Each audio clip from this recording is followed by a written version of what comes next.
بسم اللہ الرحمن الرحیم۔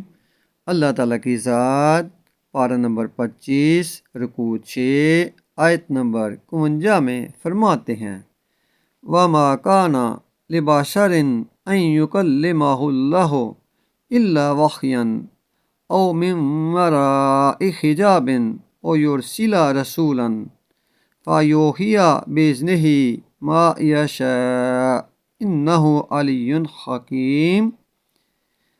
اور کسی آدمی کے لیے ممکن نہیں کہ خدا اس سے بات کرے مگر الہام کے ذریعے سے یا پردے کے پیچھے سے یا کوئی فرشتہ بھیج دے تو خدا کے حکم سے جو خدا چاہے ان کے دل میں ڈالے۔